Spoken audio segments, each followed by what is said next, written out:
So what is the dynamic between Charles and Eric in this film? Pretty antagonistic, isn't it? Mm-hmm. There's a lot of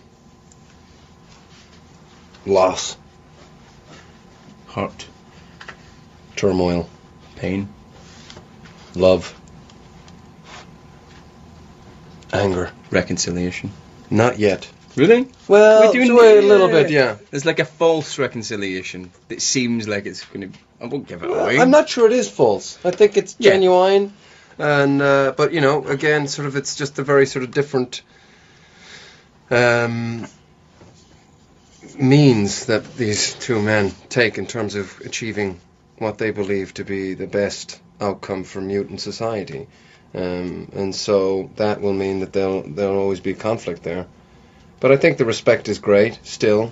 But for me, I think the main thing was abandonment, perhaps, on both sides, and a feeling of loss, because what we saw in First Class was, you know, two characters that realized that they were so alike and could speak to one another on a very equal platform. And so there was a great bond between these two men. And then, of course, you know, like I said, the tragedy is that they can't seem to agree on the means to achieve what both of them seem to sort of want.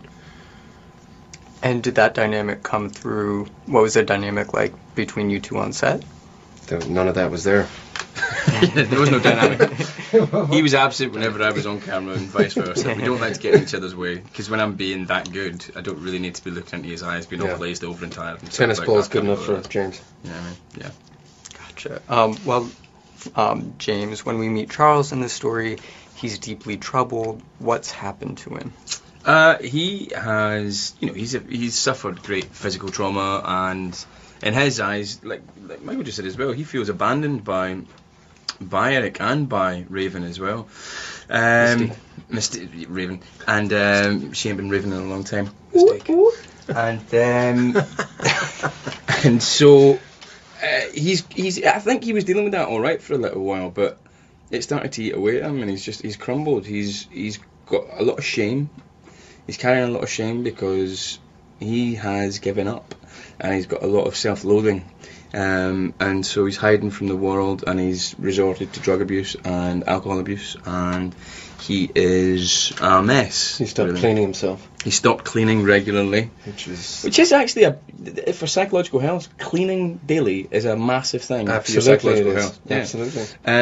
But yeah, stop cleaning. So there's a funky smell around him in as all well as the scenes. clothing. I don't know if you can see, like Hugh sometimes is like. In the scenes, it's sort of, there's just a little flaring of the nostrils whenever you're around. It's that sort of. And Beast's like Magneto, and you're like, Charles.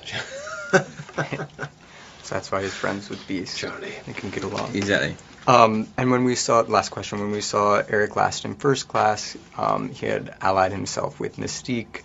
Mm-hmm.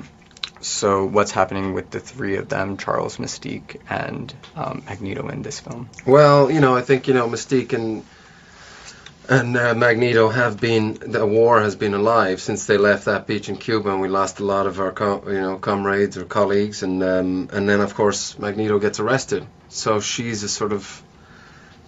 the lone assassin out there fighting for the sort of, you know, the mutant cause.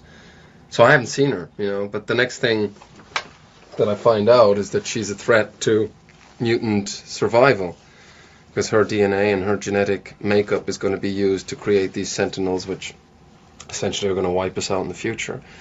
So she now has become a liability.